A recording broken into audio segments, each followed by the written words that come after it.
Our first guests on the show today from Jackson Public Schools Director of Secondary Curriculum and Federal Programs, William Patterson, and the Principal of Sharp Park Academy, Jennifer Oswald. Welcome. William, how are you? Nice to see you. Nice to see you. Jennifer, welcome back.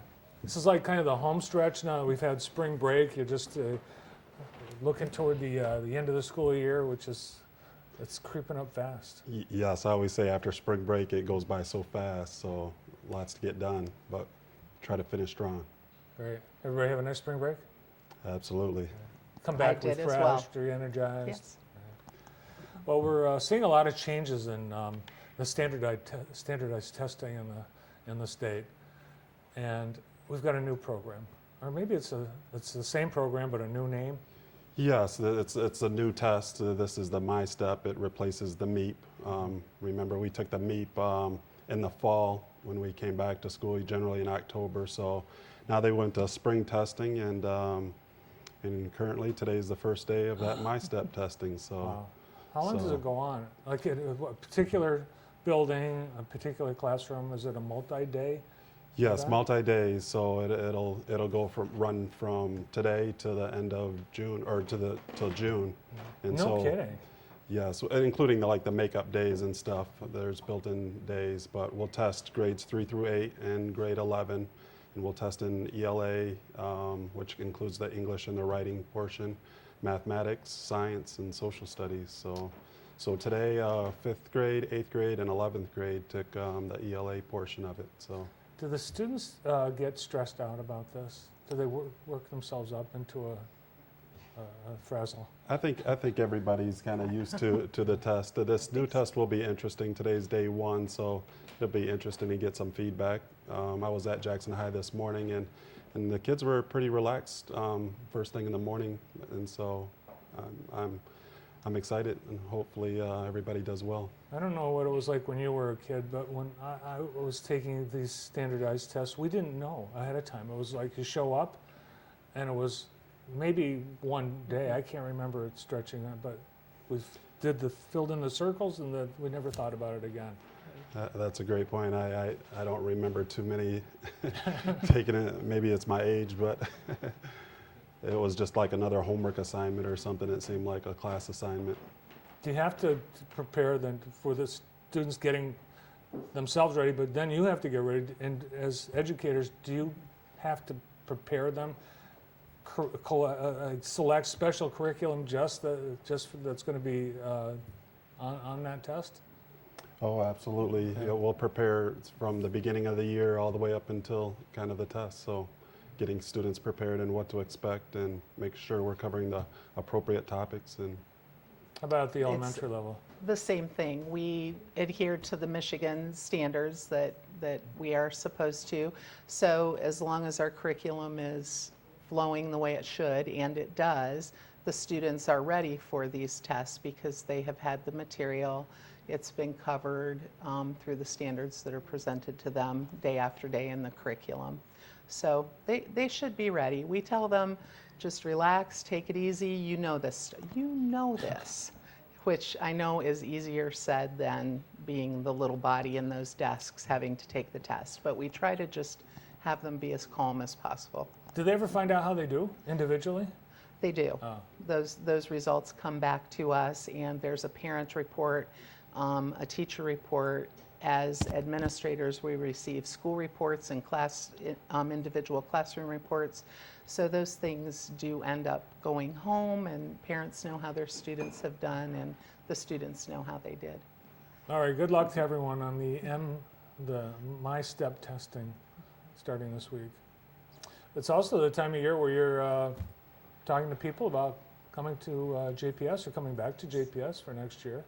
yes, again, exciting time. Spring kind of is that time where we start preparing for next year. We'll start taking a look at our building configurations and registering new students and selecting courses and identifying their teachers for next year. So lots of planning that goes on from now until the end of the school year, Well, and let's talk then about into the the- summer.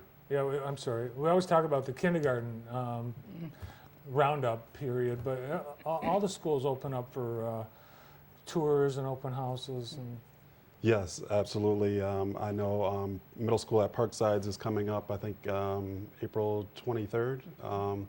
But and then of course the kindergarten roundup goes from April 30th to May 14th, and so there's information on our JPS website to direct parents to the appropriate day. So And you're going to have a kindergartner this coming year, aren't you? I am. So she'll be 5 in November, so it's exciting. Everybody will be in school. Do you pick? Does a parent pick the building that they would have their child go to for kindergarten? Yes, the schools of choice. So if there's a a building of interest to a parent, then they can certainly pick up the registration forms at the building or online, or call the district office for those papers, and or we can point them in the right direction. So. You want to put a pitch in, Jennifer, for your kindergarten at Sharp Park? Certainly. And our roundup date is May 5th, 10 o'clock in the morning. Willing to give tours, and just call us. We have things available. And we're going to, I think, have a new elementary building or kindergarten added to JPS next fall. Yes, right now we're looking at the old Amy Firth building over by Loomis Park is going to be a Montessori school. So right now we're outlining all the details to that, so more information should come. So What does that mean, Montessori? What's that? Montessori is a student centered program, so students kind of are at the center of their own learning. So they have the ability to explore with the teacher kind of facilitating that exploration within the classroom. So This will be the first time JPS has had a Montessori program? yes, yes. And we've already had the International Baccalaureate Yes. program, which your That's school at is. Sharp Park, yes. How's that going? It's going very well. We are the primary years program, so our students flow into the middle school at Parkside, which now has the middle years program, MYP. We actually, as people in Jackson know, have been authorized as an IB World School. Last year we did a self-study, and the month of March, 2 visiting IB people came and spent 2 days with us taking a look at how we are implementing the PYP, making sure that we're following program and how we have grown since we've been authorized. And we are waiting for that report to come back. They, at the end of the day, they leave us with exit comments, and we had some very good comments, and some of the things that we identified in our self-study as areas that we need to grow in, those are things that they pointed out to us as well. So we're just waiting for that report. But the students are really doing well. They are asking a lot of questions, doing a lot of inquiry learning, and teachers continue to update their units to make them interesting to the students, and just really trying to get our little kiddos out there, not all of them are little, but really in charge of their learning. That's what we want for them, so that they know how to research and find out answers, and they just don't go, oh, okay, this information has been given to me, now what do I do with it? We really want them to be in charge of their own personal learning. And I know So- the IB program is a selling point for Sharp Park It is. and Parkside, and this is something the district hopes to expand further. At what point are we now? Is it in Jackson High yet? Not currently at Jackson High, but we are exploring moving that into the high school. So more information probably will come when those final decisions are made. All right, let's check in with Sharp Park. Okay. What's going on now? What are all the students up to? Well, as you know, my 5th graders are testing today. That's a big one for us. I wanted to talk a little bit about our Spirit Sticks and our student leadership team. One thing that we discovered with IB is we needed to have a leadership team, and we put that together with adults. And then we have filtered the past 3 years into a student leadership team as well, because a big piece of International Baccalaureate is taking action, and our students always want to just raise money, raise money, raise money. So it's fine if we have everything come in to raise money or get donations, but we really needed to tie that in with action plans that classrooms and the school do through their IB units. So our student leadership team has been very helpful with that. Ideas will come to them if, let's say someone says, hey, Mrs. Oswalt, we have a great idea to raise some money to help X agency in Jackson. I would say, you need to come and present to my student leadership team, and the children then listen to them and decide, can we plug that in as an action somewhere? Is it something that we need to support through our IB unit that we're working on school-wide or at a grade level? So they have really felt some power as students. There are 2 representatives from every classroom, including kindergartners, and they meet 2 times a month, and they really are helping, and then they bring word back to their class. So I wanted to talk about that a little bit. We have had some very successful evening programs bringing parents in that have been sponsored by teachers organizing and teachers volunteering, so that families are able to stay together instead of our PTO parents putting things on and then having to workstations and not get to be with their children. And we really have started doing some recognition and rewarding of students, and we started with these spirit sticks, and I know you probably can't see them, but for example, we have science night and math night and reading night. So any student who came, they received spirit sticks for that. Brainiac, if they meet their end of the year goal, they will get a Brainiac spirit stick. We've given perfect attendance every semester. We have a B honor roll and A honor roll. Everybody gets a birthday candle on their birthday. And then these all tie in with the IB. So as we do Learner of the Month every month, we focus on an attitude from International Baccalaureate, and then the students receive a certificate as well as a spirit stick. So we're really working on recognizing and rewarding our students for the things that they come to school to do, because they need to know that it's important that they're building lifelong habits, and here's something to recognize that you're doing those things. So the kids collect them on a ring? They like that? collect them on their little carabiner like this. Mine is overly stuffed, but yes, everyone gets a carabiner, and then they add to it, clip them on their backpack, their belt. Some wear them as little necklaces. Very cute.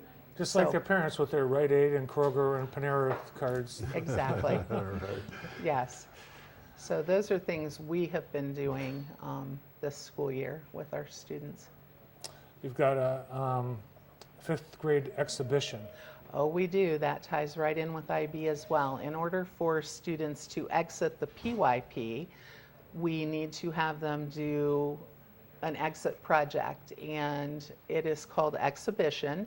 So in each classroom, the students during the first trimester of the school year, they discover things that they would like to research, and then we put together groups of 4 to 6 in each classroom, and they research, put together their research boards, PowerPoints. We invite the community to come in at the end of February to hear their exhibition projects. And the beauty is, the teachers don't do all of this with the students. We have community mentors come in.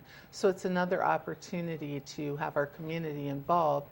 And then our students at the end of their exhibition project take an action. Most of them want to raise money, donate money to help plant trees or save an animal, things like that. But sometimes it's a recycling project. There's always an action piece at the end for them. So that's the way they complete their PYP to move into the MYP. Cool.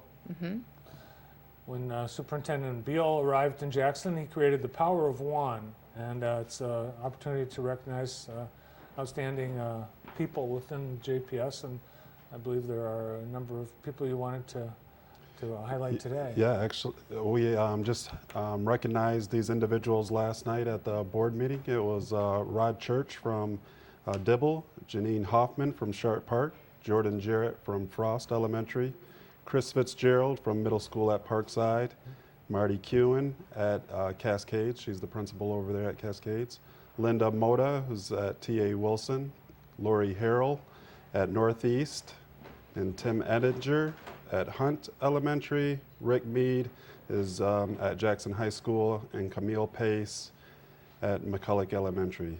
And we have Diane Ryan, who is a parapro at Bennett as well. So fabulous people. I've had the opportunity to work with just about everybody on the list, and some very dynamic people doing some great things for schools and children. Nice. Well, congratulations to this month's Power of One honorees. One of those from your school. Yes, Mrs. Hoffman. Everything that we talked about, if people want more information, you've got action-packed website. Yes, we actually put in a lot of work over the summer and up until today on our new website. So lots of information on the JPS website.